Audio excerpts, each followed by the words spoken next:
Assalamualaikum warahmatullahi wabarakatuh. Yang terhormat Pak Budiantoro selaku dosen etik UMB. Perkenalkan, nama saya Rizka Anggraini dari Broadcasting 2017 yang akan mempresentasikan UAS etik UMB.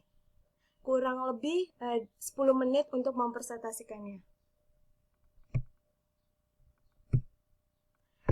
Nilai-nilai kedisiplinan. Disiplin adalah suatu kondisi yang tercipta melalui proses latihan yang dikembangkan menjadi serangkaian perilaku yang di dalamnya terdapat unsur-unsur ketaatan, kepatuhan, kesetiaan, ketertiban, dan semua itu dilakukan sebagai tanggung jawab yang bertujuan untuk mawas diri.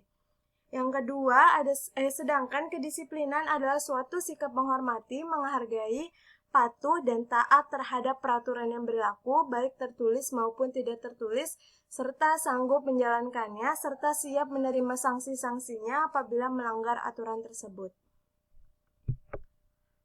Macam-macam kedisiplinan. Yang pertama ada disiplin belajar. Belajar juga membutuhkan kedisiplinan dan keteraturan. Dengan disiplin belajar setiap hari, lama-kelamaan kita akan menguasai bahan itu. Keteraturan ini hasilnya akan lebih baik daripada belajar hanya pada saat akan ujian saja. Yang kedua ada disiplin waktu. Disiplin waktu menjadi sorotan utama terhadap kepribadian seseorang. Waktu juga menjadi bagian terpenting dalam kehidupan manusia. Waktu yang kita miliki itu terbatas hanya 24 jam dalam satu hari, satu malam. Jika waktu itu tidak kita gunakan dengan sebaik-baiknya, maka tidak terasa waktu itu telah habis dan terbuang sia-sia. Lalu yang ketiga ada disiplin sikap. Disiplin mengontrol perbuatan diri sendiri menjadi starting point untuk menata perilaku orang lain. Misalnya disiplin untuk tidak marah, tergesa-gesa, dan gegabah dalam bertindak. Lalu selanjutnya ada kearifan lokal. Kearifan lokal diartikan sebagai kearifan dalam kebudayaan tradisional suku-suku bangsa. Kearifan dalam arti luas tidak hanya berupa norma-norma dan nilai-nilai budaya, melainkan juga segala unsur gagasan, termasuk yang berimplikasi pada teknologi, penanganan kesehatan, dan estetika. Dengan pengertian tersebut, maka yang termasuk sebagai penjabaran kearifan lokal adalah berbagai pola, tindakan, dan hasil budaya materialnya. Dalam arti yang luas itu, maka diartikan kearifan lokal itu terjabar dalam seluruh warisan budaya, baik yang tangible maupun yang intangible. Bentuk-bentuk kearifan lokal dalam masyarakat dapat berupa nilai, norma, etika, kepercayaan, adat istiadat, hukum adat, dan aturan khusus. Oleh karena itu, bentuknya yang bermacam-macam dan ia hidup dalam aneka budaya masyarakat, maka fungsinya menjadi bermacam-macam. Beberapa fungsi kearifan lokal. Yang pertama ada konservasi dan pelestarian sumber daya alam. Yang kedua ada pengembangan sumber daya manusia, misalnya berkaitan dengan upacara daur hidup.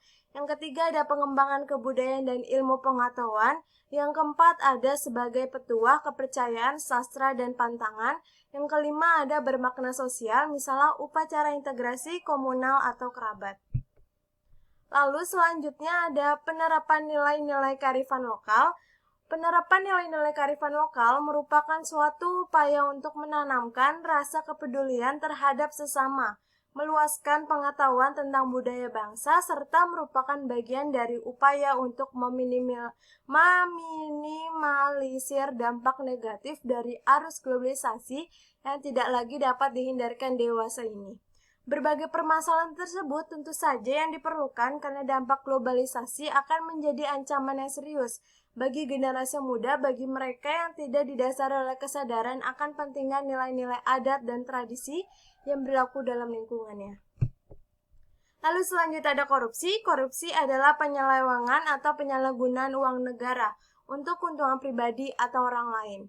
Mengkorupsi adalah menyelewengkan atau menggelapkan perbuatan seorang pejabat atau seorang pemegang kepercayaan yang secara bertentangan dengan hukum, secara keliru menggunakan kekuasaannya untuk mendapatkan keuntungan untuk diri sendiri atau untuk orang lain, bertentangan dengan tugas dan hak orang lain. Apa penyebab korupsi?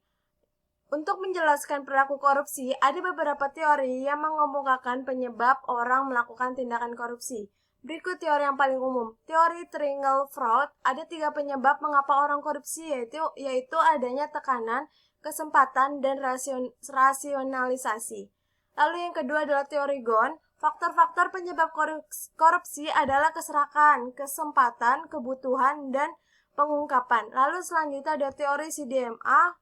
Korupsi terjadi karena faktor kekuasaan dan monopoli yang tidak dibarengi dengan akuntabilitas. Lalu selanjutnya ada teori willingness and opportunity. Menurut teori ini, korupsi bisa terjadi bila ada kesempatan akibat kelemahan sistem atau kurangnya pengawasan dan keinginan yang didorong karena kebutuhan atau keserakahan. Korupsi yang didapat atau dirasakan lebih besar dari biaya atau risikonya.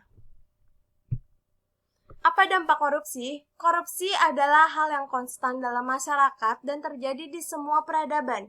Korupsi mewujud dalam berbagai bentuk serta menyebabkan berbagai dampak baik pada ekonomi dan masyarakat luas. Berbagai penelitian maupun studi komprehensif soal dampak korupsi terhadap ekonomi dan juga masyarakat luas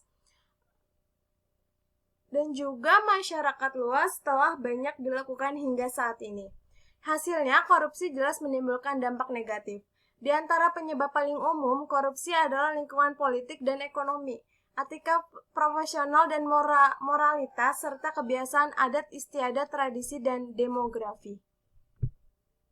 Upaya pencegahan korupsi. Terkait dengan tugas pencegahan, KPK mendorong pelaksanaan prinsip-prinsip good governance pada tataran administrasi pemerintah dari mulai pusat sampai ke daerah dalam program pencegahan korupsi yang disebut Island of Integrity.